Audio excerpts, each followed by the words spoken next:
Stand clear of the closing doors, please.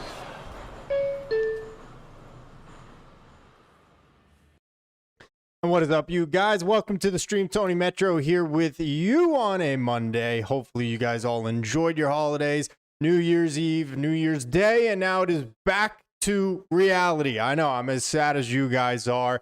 It's a tough week, isn't it, right? Especially that first Monday of the new year, but it's also kind of like a nice fresh start. And that's almost what the MLB offseason is kind of doing right now. As we heard from a lot of insiders, a lot of reporters today, that the market on a handful of players, whether it is free agents or it is on the trade front, may be reigniting here. Unfortunately, we really didn't see a whole lot of that here specifically today, but maybe the wheels are starting to get back in motion. And a few of those players and names were also linked to the Mets. Yeah, where have you heard that before? Only all offseason long, right? Insert player's name here, insert player team here. The Mets are interested, linked, checked in, are kicking the tires. You get the drill. But we heard that the Mets have been linked to Edward Cabrera of the Miami Marlins as a starting pitcher to help their rotation. We also heard a little bit more about Kyle Tucker, who we just discussed on Saturday. At the time, it didn't sound like there was any news on his market, but we did get a little bit of information on that and how he could actually fall right into the Mets' lap. Not necessarily just the Mets, but given the new parameters or possibilities of what a deal for him might look like this offseason, the Mets are as good of a shot as any other big spending team to land the talented right fielder. So we're going to talk about all that. And of course, any questions, any things you guys want to discuss, Mets or Major League Baseball related. But guys, what is up? I'm Tony Metro. You guys know daily Mets content here on my YouTube, as well as my TikTok, Instagram, Twitter. Links to all those are in the description of my YouTube video down below. You may be catching me on Twitter as well. So what is up to you guys, or you're coming over from my TikTok, but daily Mets content, keeping you up to date on all the latest Mets rumors this entire winter. Thank you so much, by the way, guys, for getting me to that goal, getting us to that goal of 4K subscribers on YouTube before the end of 2025. Super pumped about that and could not have done it without you. But don't stop now. Be sure to hit that subscribe button for all the daily Mets content. And leave this video a like because it goes a long, long way toward helping out the channel and growing and fostering this Mets and baseball fan community. So thank you so much for that, guys. Let's go to the chat. Armand is amazing. He is leading off tonight. He says, what's up? Armand is awesome. He really is amazing. It's a fitting name. You guys have got to know Armand by now. He's got a large presence on Twitter, but he is in all of my streams here, as well as some other Mets content creator streams. And we were just talking about it, Armand. You truly are our statistician, always going in and finding stats for us and other information while we are doing our thing here. So we appreciate you so much. Let's see, James Korn. Let's see, it's terrible. The Mets offseason, either the Mets offseason is terrible is what you're saying, or you're saying this first week after New Year's Day is terrible. I don't know which one you're talking about there, James, but I'll agree on the New Year's, the first week of New Year's, yes. And as far as the Mets offseason, for now it is. I will agree with that, but it's not over yet. So I'm not sure which you were talking about there, but I think we can agree that both of them definitely could use some improvement, right? Let's see, Armand, it's not reigniting.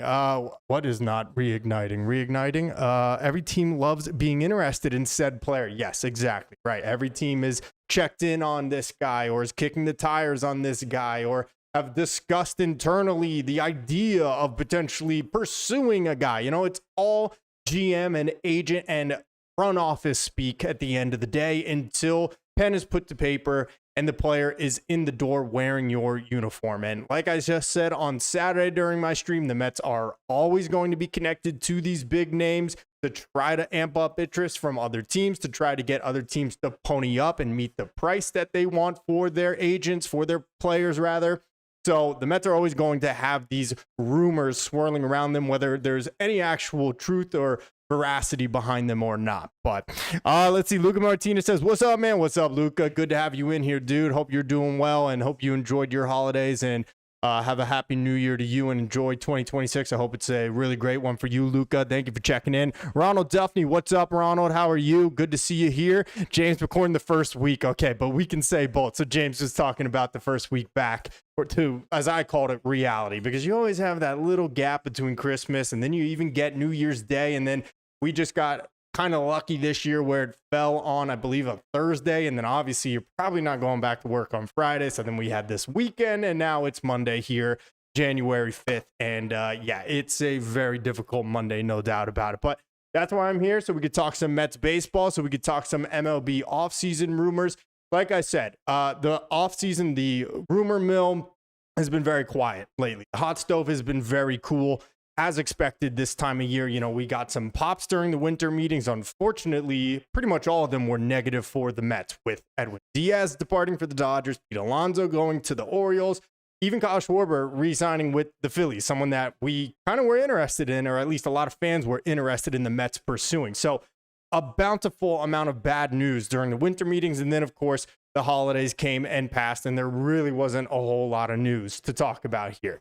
So we heard today, though, that the Mets are very interested in improving their rotation. We heard it from a reliable source, friend of the podcast, that being Will Salmon of The Athletic, who, let me just say, by the way, is probably going to be departing his beat with The Athletic on the Mets because he does such an amazing job. He is going to get a national writing job very soon. I'd be shocked if he doesn't. And this isn't me revealing or saying anything. It's me just simply paying him a compliment. He essentially already is a national reporter because he is breaking news for other teams across the country on a daily basis. So Will is as in tune to the MLB rumor mill as any other reporter in baseball, and we are spoiled to have him covering the Mets beat. But he said that the Mets are very interested in improving their rotation. And then we also heard that Edward Cabrera is someone on the Mets' radar, as well as a handful of other teams. So stiff competition, no doubt about it, to get the talented 27-year-old. So we're going to break it down here, see if it is a good decision for them. We also, like I said,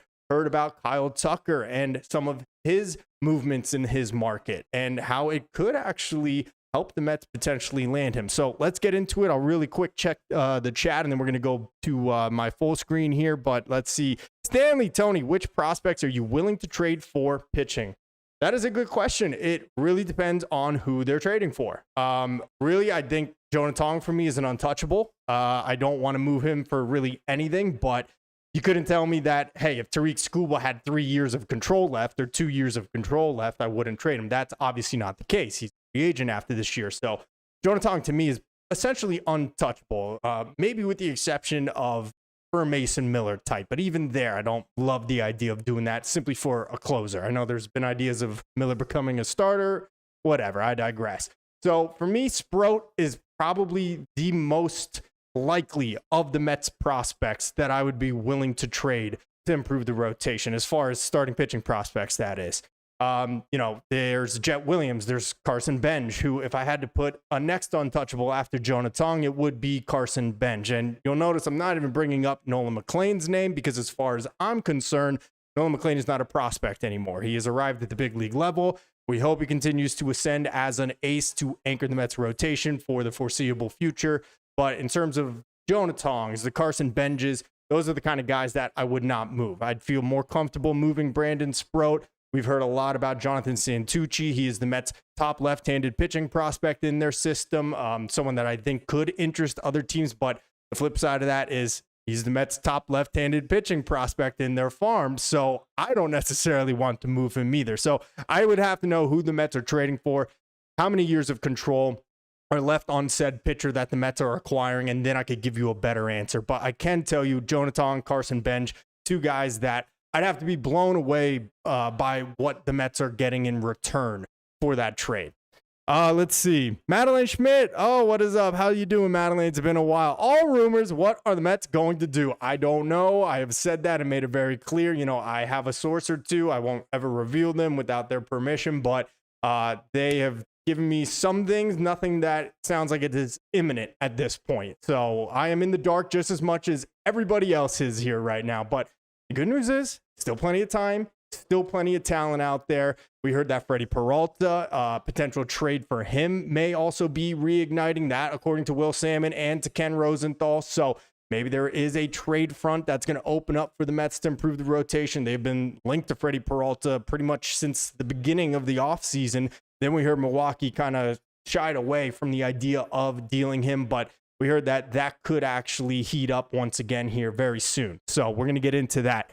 Let me go back up to the chat real quick because I think I missed one or two. You Mark Rapp, at this point, the Mets and the Yankees should just combine teams. I mean, that would be a pretty solid team if the Mets and Yankees combine.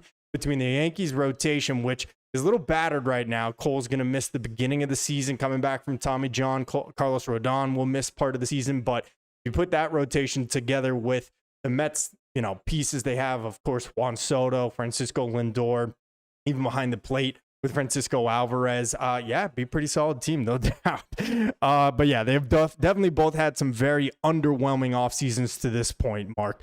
Madeline, appreciate your support. RM, what is up, man? It's been a while. RM 1042. How do you see this rotation panning out? Senga, Manaea, Peterson, Holmes, McLean, not in that particular order. McGill, Sproat, Scott as depth. I think Tong needs more time in the minors. So I completely agree with that last part of your comment.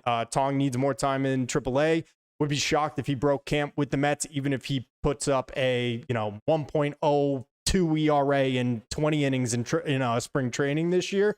I still think the Mets are going to put Jonah Tong in Syracuse to begin the year. And I think that's the right move. Again, even if he just flat out dominates spring training this year, I think the best thing to do for a 22-year-old that probably has a little bit of whiplash coming off of the little, cup of coffee that he had with the team in September would be the best thing. Let him continue to foster and grow that confidence again in AAA, make those adjustments. And then when the need comes, you can bring him up when the Mets do believe that he is ready. But as far as the rest of that group, if the season were to begin today, that is the Mets rotation. It is the same as last year, including the depth you'll get back from Christian Scott, who's returning from Tommy John surgery.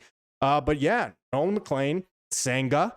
You got Sean Manaea, who obviously will look to bounce back from an injury-ridden and, really tough year. And then Clay Holmes, David Peterson trying to bounce back from a really rough final 2 months of the year. So that is why the Mets have been, rumored to be looking to improve their rotation, and why we just heard again today from some insiders that they are definitely trying hard to do just that. So we've also heard they may just settle on the mid-tier market starting pitchers. So the Ranger Suarez, actually, I think that's actually probably even a step above what they're thinking. I think it would probably be Suarez and Framber Valdez, and then a step below would be like the Lucas Giolitos, the Nick Martinez's, those kinds of guys. So that might also be an option. But sorry, guys. James, not high on being in the market for Cabrera. I understand the upside, but injury prone, and I feel like he would be better off keeping Sproat, Tong, unless they are swapped for someone established. And I feel the same way as you, James, and we're going to get into that here in just a second. So you and I are completely on the same page there, James, as far as Edward Cabrera. Armand is amazing. Here's Cabrera's injury history, 2021. All right, I'm going to save that one right now for a second, Armand, because I'm going to talk about that. But like I said, Armand, always on top of these things. Black Cat, Edward Cabrera, he's a losing pitcher with a lifetime 4 ERA, 3.53 earned run average last season. Yes, exactly. And like I said, we're going to talk about it. So you know what? I'm not even going to waste my breath anymore. I'm going to read these last two. Ray, Tony, Happy New Year's, brother. Happy New Year's to you, Ray. Appreciate you, man. Thank you for tuning in. Good to have you here. And Armand, Black Cat, Joe Ryan's 2 years of control with the pending lockout for next year. And if the entire season is lost, the team would be only getting 1 year of starts from Ryan. And hey, that is the risk of trading for a guy like Joe Ryan. That's the risk of trading even for anyone that is, still under team control if there is, in fact, a lockout in 2027. And why I continue to beat the drum for Freddie Peralta, who, yes, is a free agent after this year, but don't forget, Mets can extend him a qualifying offer and recoup a draft pick in the following year's draft. So that's an opportunity that the Mets can look into.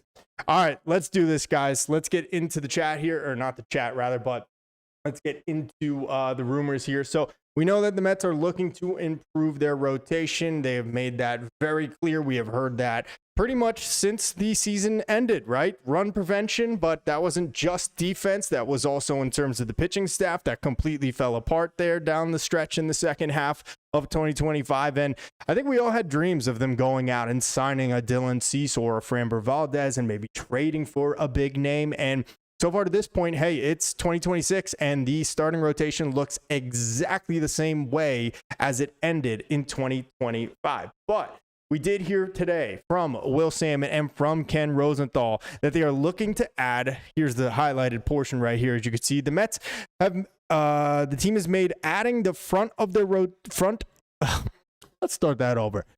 As for the Mets, the team has made adding to the front of their rotation a stated priority as well, but so far have been focused on reworking their position player mix and the bullpen. Obviously, we know with the changes that they have made, but all that maneuvering has left them the starting rotation virtually untouched, and the Mets have made that clear that they're willing to deal from their collection of young infield talent, including Ronnie Mauricio, Mark Vientos, and Luis Angel Acuna this winter as they look to improve the rest of their roster. They also have plenty of young pitching of their own, which would be attractive to the Marlins as a way to keep their deep rotation well stocked with talent even after dealing Cabrera. So I'm going to just say this just at the outset. I don't know why the Marlins want to trade Edward Cabrera. I don't know why there have been rumors of them potentially wanting to trade Sandy Alcantara. The Marlins were kicking the Mets all around the field, not only that final weekend of the season down in Miami, but pretty much the entire second half. And if you didn't catch it, I think it was after the first game of that series on a Friday where the Marlins beat the Mets and made their playoff hopes even slimmer than they already were at that point. But the Miami Marlins broadcasters, who granted are homers, but they were speaking the truth when they said the Marlins are just a better team than the Mets. And at that point, yeah, I had to agree with them. The Marlins had, I think it was the fourth best record in the second half in 2025. So me personally, I know this is how the Marlins operate, but I could see them being a sneaky playoff team next year if they kept the same team they have right now and made some minor additions. Maybe that is not the direction they want to go. I don't know why, because you still got 3 years of control on Edward Cabrera. You still got 2 more years on Sandy Alcantara. So again, I really don't understand why they even want to move those guys. But if they are dealing, I will certainly listen. Now, the attractive thing, like I just said about Cabrera, 3 years of control left. He is 27 years old. He has been around since he debuted in 2021, but 2025 was really the year that he finally broke out, the year that he was finally able to stay healthy. And that is one of the detractors on Cabrera, has always had a very difficult time staying healthy, staying on the field, being able to get up on the mound and deliver for the Marlins. But this year clearly was the best season that he has had so far. So let's take a look at his numbers for 2025. Again, like I said, 27-year-old out of the Dominican Republic. He will turn 28 in April. So pretty much entering his age 28 season. I mean, let's just call it what it is, right? So he's going to be 28, but still has 3 years of control left. Guy that can get his heater up there. But this past season really kind of put it together. 3.53 earned run average over 26 starts. Here's what I want you to look at, though. ERA at 3.53. Okay, not great, not terrible. It's pretty much in line with Clay Holmes, though. Let's be honest about it. And if you look at his FIP, it's actually 200ths, 300ths. Is that hundredths or tenths right here? 3.83. So 300ths higher. I don't remember. I'm not good at math, but it's 0.30 higher than his earned run average is, suggesting that he might have gotten lucky with some good defense behind him, the ballpark factors. All I know is he's got a good breakout season here, but it doesn't blow me away when you look at some of his deeper statistics, his deeper metrics. And there are some good, but there's definitely some not so good as well. We'll get into it all here. But before we even go into the analytics, the buzzword, just take a look at his innings pitched. By year, this was clearly far and away the most he has ever thrown at 137 2/3 innings. And that's because of his injury history. In fact, if you look here on this highlighted row or column, this was the most he has ever thrown because he's never even gone past 100 innings in a single season until this year. In 2023, because he missed all of the 2024 season, he very nearly got it at 99 2/3 innings. The year before that it's all mixed up. He did not miss 24. 2024, he pitched 96 1/3 innings. In 2023, 99 2/3 innings. Before that, 71 2/3 innings. And part of this may be some underperformance. Part of this may be getting put up and down between AAA and back to the big leagues. But a lot of it definitely having to do with injury. So that right there immediately scares me. The fact that this is the first time in his career, first time, yes, where he did break out, but that he got up over 100 innings. That's not even counting the fact that he has just not been able to stay on the mound. And honestly, it was the same this year, even in this season where he went to 137 innings. He still had 2 injured list stints, one of them coming in September, which was elbow inflammation, which immediately screams to me UCL injury, possible Tommy John surgery candidate. Okay. That is the exact injury that Tyler McGill was diagnosed with earlier this season. We never ended up seeing him again, and he did end up eventually getting diagnosed with a UCL sprain or tear and needs Tommy John surgery. So that immediately scares me right off the bat. Anytime you hear something about an elbow, but specifically an elbow sprain, you're thinking, hey, this guy may never be the same again. He may have to get Tommy John. So that scares me right away. Let me go back now to what you were saying before, Armand, because you have everything right here for us. Cabrera's injury history in 2021. Right biceps inflamed nerve returned June of 2022. Right elbow tendonitis, June through August, and then a right ankle sprain. I'll throw the right ankle sprain issue out of the way. That's probably more of a freak injury. Maybe he sustained it on his follow through and his delivery on the mound, but I'm not too concerned about an ankle sprain as much as I am about shoulder and about elbow and about biceps, anything having to do with his pitching arm. And we know the bicep has been an issue. We even know that he also had some shoulder issues over the last 2 years in both 2023 and 2024, spent time on the injured list because of shoulder injuries. So the metrics here, they look good. Breaking run value, 10. That's in the 94th percentile. Off-speed run value, 5. That's in the 88th percentile. Really good fastball velocity. Gets it up to 97 in the 87th percentile. And an excellent ground ball rate, ground ball percentage, whatever you want to call it, at 47 and at 47 and a half. Gets good strikeout numbers for sure, no doubt about it. But you got to be concerned with this guy's injury history, if you ask me. I would be majorly concerned, even with the 3 years of control. You could be looking down the barrel of trading away prospects for this guy, which also, by the way, will require a tax because the Mets are in the division with the Marlins. So whatever they are actually seeking from a team outside of the NL East, add another player to it, add something else to it, because they're going to be asking for that from the Mets. And to acquire that guy, to see him potentially go down and require a serious surgery on his shoulder or his elbow and basically lose a year, if not longer, of him, just seems like too big of a risk for me. So that is my opinion on it. I think a lot of people want to see the Mets improve the rotation. I personally just don't feel that Edward Cabrera is the right guy for that. I think the risk is too high with his injury history, the concern there. I think the cost is going to be too high trying to do an in-division trade with the Marlins. And I just think at this point, I would far rather just go sign the 30-year-old Ranger Suarez to a 4 or 5 year deal. Money, years be damned. You want to improve the rotation. I think that's a far less risky decision than to try to trade with a division rival for a guy that has just finally, for the first time in the 4th year of his career, gone past the 100 inning mark. So let's go back to the chat here. That was a mouthful from me, guys. Sorry. Let's see. Black Cat says, screw it. Let's trade for Scooble and Skeens. Let's get this going. Yeah, baby. Oh my gosh. Could you imagine? I mean, the Mets farm system would be completely empty at that point, right? But wow, that would be something to get Scooble and Skeens in the same rotation. Oh my gosh. Yeah, that would be nice. Unfortunately, don't think it's going to happen, but that's all right. We'll hopefully get one of those guys. If not, maybe both sometime in the future. We will see.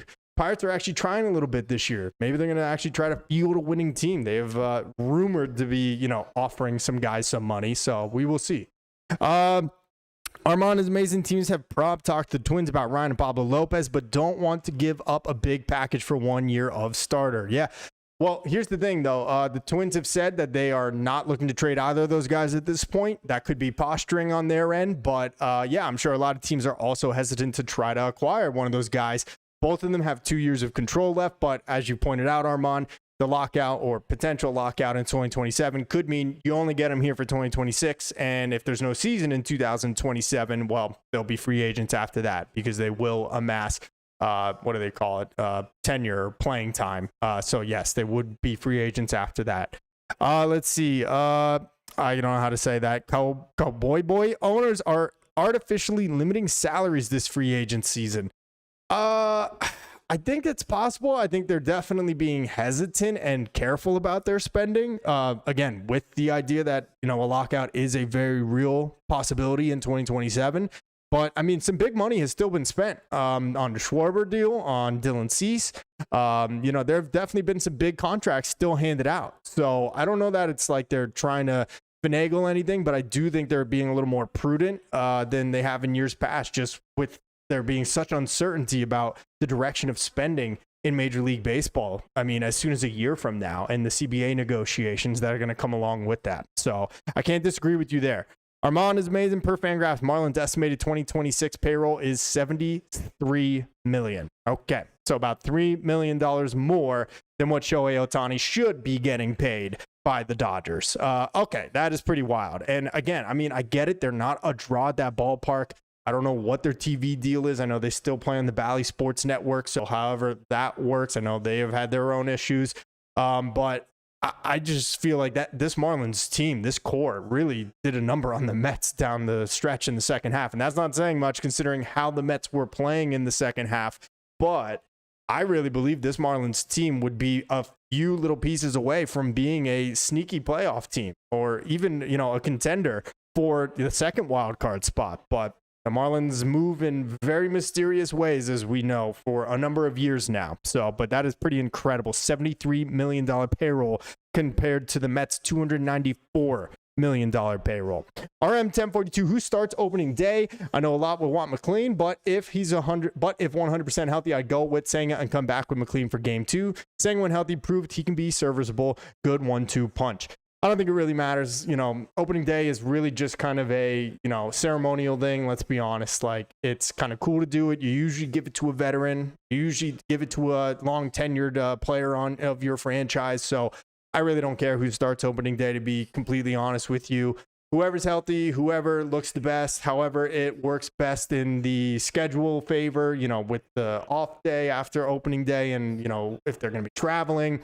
We know we have to make accommodations for Kodai Senga being a part of the 6-man rotation. So however it is going to get them off on the right foot to kick off the 2026 season, I really could not care less about who's actually getting the opening day start. James McCorn, elbow issues though. Tony, stay away from it. I'm with you, man.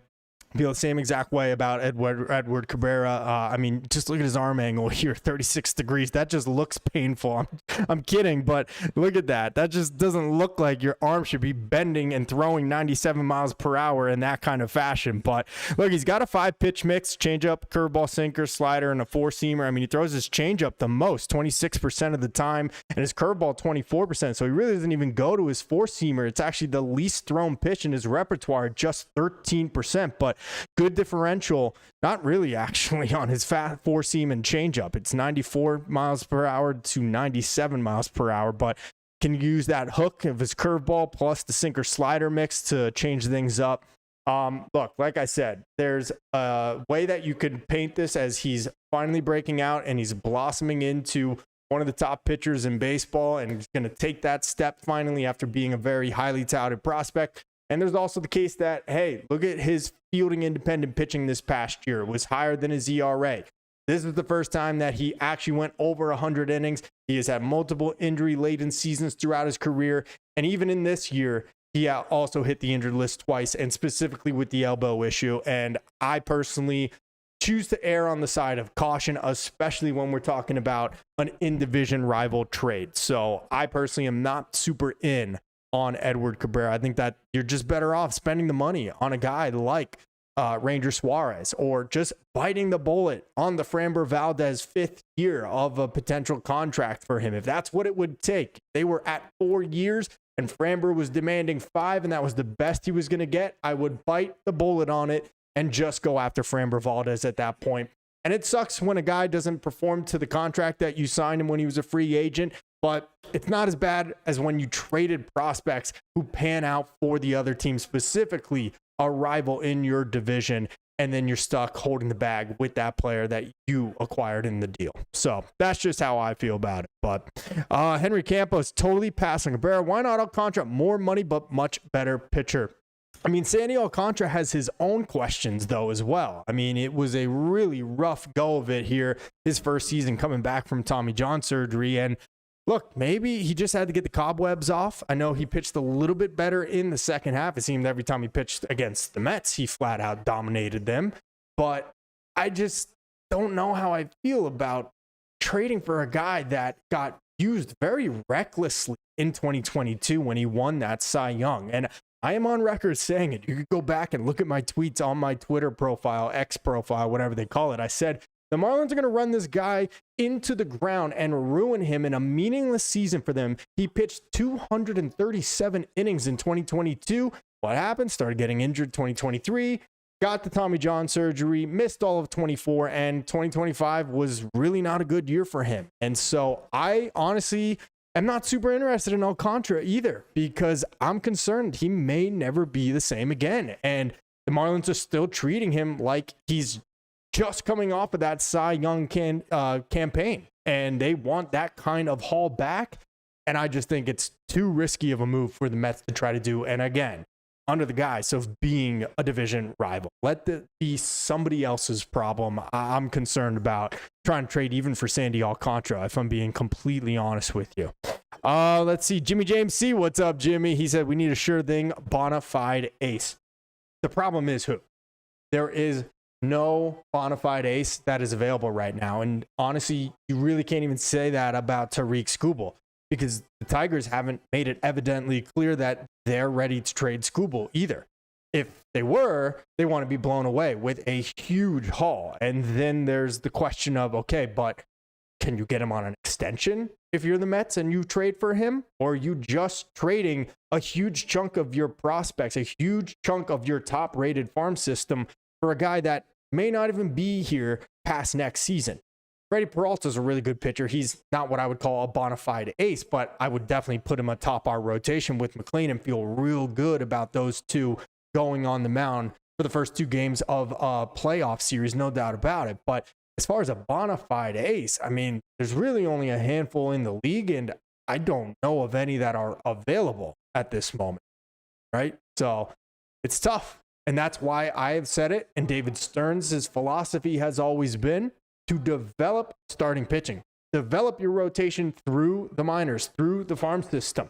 What did the 2015 Mets do? What did that whole era of the Mets do? We know it didn't all end amazing, and they didn't end up getting to the top of the mountain, but they became such a dangerous team and such a good team, or should have been, potential perennial playoff contender had they all stayed healthy, because of the rotation that they developed in Harvey and DeGrom and Syndergaard and Matz and Wheeler. And of course, even Rafael Montero's name you could toss in there as well. But none of them could stay healthy at the same time. They only had, one turn through the rotation, and had things broken differently, I think that team could have been a really good, consistent playoff contender that could have even won a World Series. But unfortunately, the things didn't break right for them, as they so often don't for this franchise. But the cheapest, easiest way to build a bona fide ace-laden rotation is doing it through your farm system. So I think that's the Mets' plan here. And we saw a little bit of it with Nolan McLean and a little bit of it with Tong and Sproat. We'll see who emerges as the best from that group. Obviously, right now it looks like McLean. We'll see about Tong. We'll see about Sproat. But there's also some more guys coming right behind them as well. So it's going to take a little bit of time, a little bit of nurturing, and we don't want to be patient. But unfortunately, at this moment, I think we kind of have to, and see how it all plays out. Let's see. Cowboy Boy says, Tyler McGill hurt his elbow throwing wiffle balls at the John Boy Studios. Is that really true? Okay, if that, I never heard that, but I can't say that he actually did that. But was he actually at the John Boy Studios throwing wiffle balls? Because if that's the case, oh my gosh, that is the most Mets way to get injured, is to go on a Yankees podcast and get injured throwing wiffle balls. That sounds about like the most Mets thing I've ever heard. Tomb Raiders, we already have enough iffy guys. And again, that's why I feel this way about Edward Cabrera. There are too many ifs and ands and buts and question marks in the Mets rotation, in their pitching staff as a whole. You could even talk about the bullpen that way as well, in terms of, hey, is Devin Williams going to turn back into Milwaukee Devin Williams? Is Luke Weaver going to pitch like Luke Weaver did last year for the Yankees and for the first couple months of 2025? Or is he going to be the guy that was basically unpitchable in the playoffs for the Yankees this past year? AJ Minter, how is his recovery going to be from his torn lat? Is Brooks Raley going to hold up? So it's not even just exclusive to the rotation, right? It's the bullpen as well. And I do think that there's a lot of depth in this farm that is almost ready to come up and make an impact. But I'd like to get a more sure thing in the rotation if we're going to add. Not a guy like Edward Cabrera who really truly knows if he's actually going to hold up, even though he does have 3 years of control left on his contract. Guys, be sure to leave this video a like, subscribe to the channel if you're not already. Daily Mets content, keep you up to date on all of the latest Mets movements this winter. Let's go back here to the chat. Storm Villain Stearns is done. They haven't spent money. Valdez and Tucker are useless now. Go to full rebuild mode. I don't think it's going to be a rebuild, guys. I know a lot of people are saying it's a rebuild. The Mets are rebuilding. And, a lot of people are saying that, myself and others that don't believe it's a rebuild are just foolish and lying to ourselves. But I do think that some of these young guys are going to come up and have an impact. And I do think that there could be some significant additions still. I mean, all the reporters and insiders have said it to this point. I don't know who at this point it's going to be, but I do believe that the Mets are not going into a rebuild, that we are going to see some significant steps forward from some of these prospects coming up, whether they're in the rotation or on the position player front. And I do see them making some additions still. There are guys out there to be had, and we're going to get into another one here in just a moment in Kyle Tucker, who may have to settle for a short-term high AAV deal, which fall right into the Mets wheelhouse, if you ask me. A handful of other teams as well, but that would be something that I'd be very pressed about if the Mets did not get involved on that front, if Kyle Tucker does end up signing a deal like that with the team this offseason. So we're going to get into that in just a second here. Aaron Gonzalez says, bruh, Edward Cabrera might go to the Giants. He's rumored to have a lot of teams interested in him, and I meant to say that before we got all into his StatCast stuff. But the Giants, Yankees, Mets, and Cubs are the 4 teams listed here in this report from John Heyman as far as looking to add Edward Cabrera. So there's definitely some competition. I saw a trade proposal from someone on the Giants blog that was not impressive at all. If that were the kind of deal and I could do the same Mets prospects and players that the Giants were sending, but from the Mets front, then yeah, I'd pull the trigger on it. But I think it's going to be more expensive than what some of these guys are actually expecting, considering he has those 3 years of control.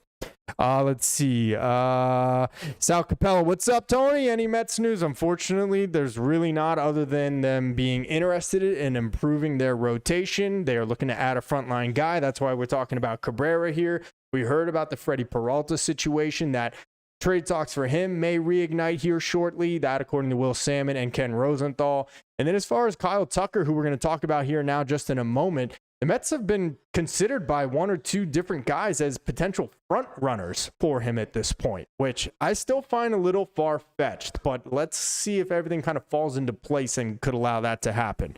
Let's see. Raul Almanzar, Juancito, Jose Soto Pacheco, MVP 2026. I like it. And hey, how about that? I think I said that pretty well. I speak Italian, not Spanish, but it's so similar. So I think we made it work.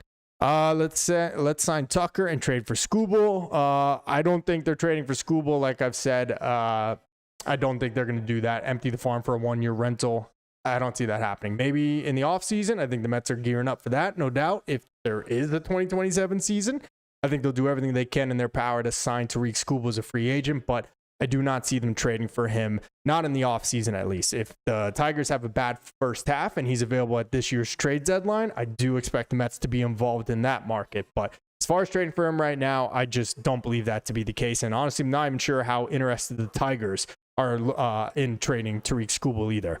Let's see. James McCorn, Santucci equals Skubal 2.0. Hey, that would be amazing. Santucci is really impressive from everything I've seen and read about him. So look, you never know how they're going to be, these prospects, when they do eventually make it to the big leagues, if they ever actually do.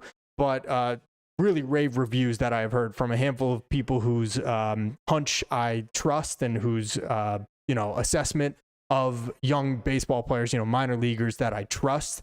So Santucci is definitely someone I would like to hold on to. Not someone I would let hold up a significant big trade for a guy like Skubal, but definitely someone that I really look forward to seeing, hopefully pitching for the Mets at Citi Field in the not too distant future. Let's see. Tomb Raiders, Rail, sign Tucker, get Peralta, and sign Scooble next year. I'm with it. Let's go. All about it. I've said it here ad nauseum. Bring in Peralta, man. Trade for Freddie Peralta. He's my number one pick. Again, is he an ace, quote unquote? I guess not, but he's a workhorse. Always going to be in that consistent 2.9 to 3.4 ERA range. He's going to go out, give you 30 starts. You trust him to start a series in a playoff matchup or be the number 2 guy behind Nolan McLean if he continues to pitch like an ace like he did in his first cup of coffee in the big leagues last year. So I am all about Freddie Peralta, and at such a ridiculously affordable $8 million this year. Plus, you offer him the qualifying offer next year, and you recoup a draft pick if he does end up leaving. So I am all about that. Jimmy James, I would immediately feel a bit better about the offseason with a Tucker signing. I think all Mets fans would feel a lot better if they were to go out and sign Kyle Tucker. And so that's actually what we're going to talk about right now. So we talked about it a little bit on Saturday, but it really had just been status quo on Tucker. We had heard he wanted that 10-year, $400 million contract, but then we had heard more recently that that's probably not going to be the case, that he's going to have to settle for something a little bit less, but not a short-term high AAV deal, which is the new report. So let's take a look at this article here. This is on SMY. So the Mets remain in need of a veteran outfielder, and Kyle Tucker, the biggest bat out there, is still on the market. For months, the expectations, he'd get that long-term contract, 10 or 11 years. However, Bob Nightingale, so guys, take it with a grain of salt, but Bob Nightingale reports on Monday that Tucker's market is, quote, the biggest mystery, adding that he could have to take a high AAV on a short-term contract and hit the market again after 2 consecutive injury-plagued second halves. The Mets have been connected to Tucker throughout the offseason, and multiple recent reports indicated that they still have interest in him. So I did not expect them to be linked as a guy, a legitimate suitor for Kyle Tucker, but hearing this from Bob Nightingale really kind of makes me start to believe it could be possible. And again, we know Bob Nightingale has sometimes been a little bit off on his reporting. No shade toward Bob. This is a tough job that these guys have to do, right? But he's definitely not always hit the mark on all of his reports. But not only was it Bob saying that, but it was also a reporter for the Toronto Sports Network who said that he believed that originally the Blue Jays might be the best top team to extend Tucker on a long-term deal. He said he now actually believes that it's the Mets that would be the best suited team to give Kyle Tucker a long-term deal, or maybe not best suited. I believe the words he actually used were the front runner to land Kyle Tucker on a long-term deal. Me personally, I can't really see David Stearns giving Tucker a long-term deal. I could see like 7 years. I guess that's considered long-term, not long as the contract he originally was seeking of a decade long or 11 years. But I couldn't really see David Stearns doing that for him, especially a guy like we just read in that article, back-to-back injury-laden second halves. And so that's where this whole idea of, hey, maybe he needs to settle for that short-term high AAV contract instead. And that is where the Mets should be taking advantage of those kinds of opportunities. That's where I say, hey, you need to be the New York Mets. You need to be the team that has the richest owner in baseball and go out and take advantage of this guy's market. Nobody else is willing to give him what he wanted. He's going to settle now for something less. Go flex your financial muscle. And that's where I think this really could work well for them. Let's see. Kyle Tucker, the undisputed number 1 free agent, hasn't stirred many rumors since he was spotted touring the beautiful spring home of the Blue Jays in Toronto, in Florida. Toronto, which signed the biggest deal so far with Dylan Cease. Okay, yeah, though he may not reach the early $400 million predictions. Let's see. He has... ultimately unsatisfying platform. Sorry, guys. The all-around star, Mookie Betts, Aaron Judge, Juan Soto, and Jose Ramirez are the only players to post a 4 WAR the past 5 seasons. It should still be worth $300 million plus based on past deals and comps. But if he doesn't mind resetting, the Dodgers could become an option on a short-term and high AAV. The Yankees and Mets and all big market teams have checked in, but Cody Bellinger's versatility and lower price tag make him the New York mark, at least for now. All right, so look, I've said it before, Cody Bellinger is a very good fit. He is 31 years old. Kyle Tucker is 28. Kyle Tucker is just a better player. Let's be honest about it. Bellinger's probably got a little bit of an edge in defense, not only actually fielding, but with his versatility, the ability to play all three outfield spots plus first base. Kyle Tucker has not played first base. I've proposed the idea of potentially debuting him there at some point this year if he does join the Mets. Left-handed stick, left-handed arm. I could see it working out, but again, this is all fantasy land. But as far as hitters, Kyle Tucker, one of the best in baseball. I don't see why you wouldn't try and go and sign him to one of these short-term high AAV deals. I think that the more smoke about it, the more we continue to hear the Mets to be rumored and in on him, the more realistic it's becoming. But to be fair, I also said that about Kyle Schwarber this year. I said this about them getting him and about re-signing Pete Alonso, and that kind of all blew up in my face, didn't it? So let's go to chat real quick. Jimmy James, I would immediately. Oh, you already said that. My bad. I already got you there. Danny Caps, if mainstream is talking about a player and the Mets, it's not happening. That's a good point. You know, we have heard these guys be all connected to the Mets, and really none of it has happened. None of it has happened after we've heard, oh, the Mets have checked in and the Mets are interested and, you know, this and that, and just haven't really gotten anybody that we thought. I mean, who thought we were getting Jorge Polanco? Nobody heard a word about Jorge Polanco, and then poof, he's signing with the Mets. And not only is he signing with the Mets, but he's coming to play first base, right? So I'm going to just do a quick search on Twitter or X of Kyle Tucker because this is where I saw something. Let's see. Here's Will actually talking about it on Baseball Night in New York here tonight. And his quote was, they'll check in on it, and if his market is not what he wants it to be, they can swoop in. They could be that team that uses those resources to Steve Cohen to their advantage and say, hey, here's a shorter offer, but the AAV, the annual average value, the dollars, it's going to be pretty high.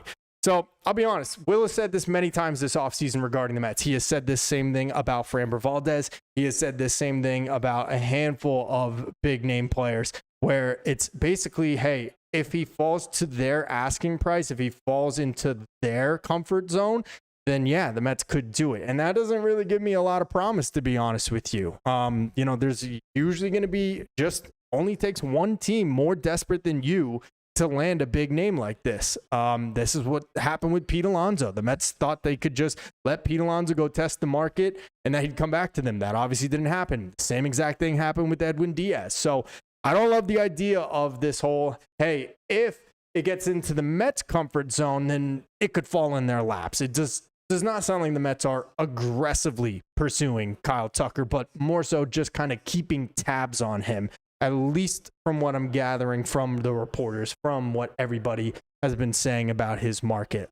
Toronto doesn't seem to have any end in sight to their spending, so I couldn't count them out.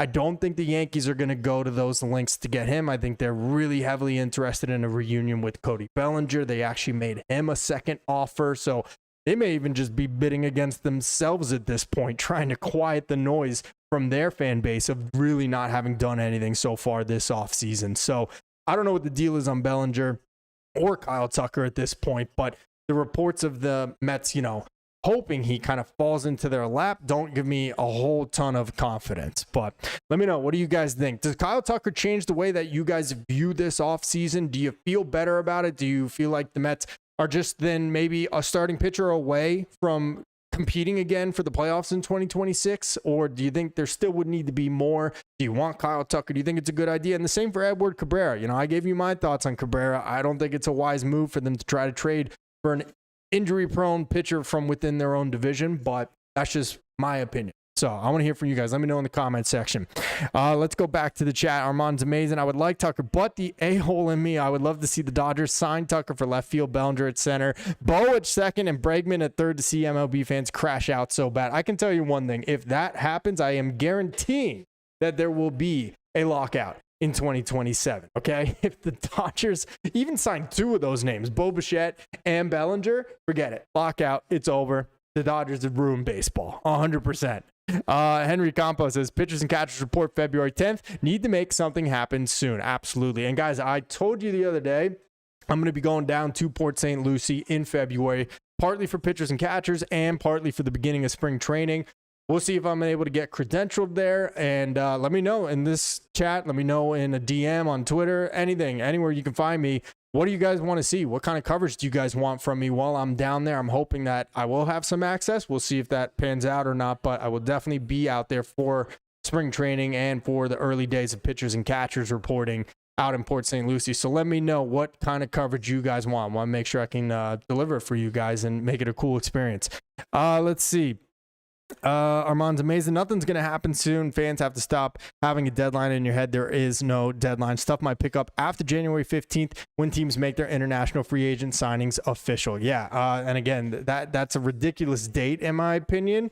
And I think they need to change that in the upcoming CBA negotiations. The Knicks are getting killed by Pistons right now. This is not. Detroit is probably the Knicks' biggest threat in the East. I mean, we all know that already, right? But like, they really gave them a hard time last year, and Detroit looks even better this season. So anyway, yeah, they need to change the international free agent signing period, or however this drop dead date is, to a different portion of the offseason, because it is holding so many things up, it seems like. So if they want to get more eyes on Major League Baseball during the winter, during this long drawn out offseason, they need to make some changes. That would probably be a good idea. Let's see. James McCorn says, yeah, but that's Stearns, man. A lot of people vouch for how smart he's been throughout, but that only goes so far if you don't grow up there. Well, hey, look, he had the pair to trade for Freddie Peralta before he was a star, and you know, some other big pickups like that throughout his time in Milwaukee. The same for Corbin Burns. So I mean, I'm trusting the process. I'm not drinking the Kool-Aid, but I am trusting the process on him. But we will see what happens. I look, at the end of the day, if the Mets don't make the playoffs in 2026, I'm going to be a very unhappy camper. I think we can all agree to that one. Sal Capello, signing Tucker would excite Mets fans bigly. I love that word, bigly. Yes, no doubt about it. Look, the team would still not be complete in my eyes. I still would want a legitimate guy I could put at the top of this rotation. I might even want to clear out one of the starters that is currently among that group. And even then, I still think a guy like a Harrison Bader would be smart to add in center field. I'm not saying him specifically, but you know, another guy kind of like that to add in there. And, you know, honestly, maybe even instead of that, another guy that's a glove first baseman, just in case Polanco doesn't work out over there. So I think there's still a lot of heavy lifting to be done for this Mets team. This is the report I was talking about before. So at some point, I'm sorry, this is, let's see who this is. I'm trying to remember who this guy was. This is, who is he with? Ben Nicholson Smith. So reporter for Sportsnet. Yeah, so I was right. Sportsnet, which I believe is a part of the, the Toronto holding that broadcast Blue Jays game. So this is exactly what I thought. His name is Ben Nicholson Smith. And so he went on this show today, and his quote was, at one point, the Blue Jays looked like the best candidate to give Kyle Tucker a long-term deal. Now, I would say that's the Mets. So how much I believe that, I don't truly know. But this is a guy that covers the Blue Jays for a living. And for him to now pivot and say that he believes it's the Mets, kind of pivots and changes my opinion on it too. After just a few minutes ago, I said, it sounds like only if he falls into their lap will they actually do it, into their comfort zone, their wheelhouse. But now this guy over here, who's got to be in the know on how Toronto's been negotiating with Tucker, or at least have an inkling of an idea of how those things have been going, is saying the Mets may be, or are, in his opinion, the best team to give him a long-term deal. So interesting stuff. I don't know what to truly believe. Phil DeLuca, what's up, man? Good to see you here, Phil. Appreciate you tuning in, man. Henry Campbell, Knicks need to add Giannis ASAP. Well, I got bad news for you. We just heard from James Dolan today on The Fan, and he said he does not expect there to be any trades at the deadline, or at least no major trades at the deadline this year. And to add injury to insult, they just panned to the retired number of Isaiah Thomas there at the Palace, or wherever they play nowadays in Detroit. So thank you so much. Knicks trailing by almost 20, but we'll see. Hey, it's the NBA. Cade Cunningham, the real deal, 100%, Jimmy, no doubt. Cade Cunningham is a beast. I actually really do. I have a hard time rooting for players of other teams, specifically in our conference or in our league, in terms of baseball and basketball, or, you know, football, even with the conferences. But Cade Cunningham is like baller, kid that keeps his head down, doesn't talk a lot of crap, doesn't, have the gyrations like Tyrese Halliburton does. So I actually really, really respect and admire Cade Cunningham a lot. Tomb Raiders want you to interview Tucker as a Met. That would be cool. Hey, that's a good idea for spring training, right? Tucker's a Met, right? That would be awesome. Hey, how did it all come together? Tell us about it, right? Are you looking forward to hearing it from the Citi Field faithful, right? In a October playoff game. Yeah, that would be awesome. I hope that I'll get access at spring training. Like I said, guys, I'm in the process of making it all happen. But look, guys, I wanted to do a quick one here. I know there's not a lot of news to discuss. I thought it'd be cool to kind of just get up on here and talk about the Edward Cabrera news we heard today, give you my feelings on it. I was planning a live form video. I figured let's just do it live instead, or a long form video, and let's just do it live instead. But we will see what happens. We heard it's possible things are going to pick up here, but as of the moment, pretty status quo. But thank you so much for tuning in, you guys. Be sure to subscribe if you're not already. Leave this video a like on your way out. I really appreciate that so much. New goal now. We hit that 4K before the end of 2025. Now we're trying to get to 6K before opening day. So we got a little less than 3 months to make that happen. So really appreciate you guys doing that. Share this with a Mets fan in your life. Share this with a baseball fan in your life. But thank you so much for tuning in. And of course, wishing you a very safe, healthy, happy, and just great 2026. So we'll be back this week. But as far as everything else, you know how that goes. Daily Mets content here on the channel and all the other platforms. So thank you once again. That's going to do it for right now, though, guys. I'm Tony Metro. Till next time, stay true to the orange and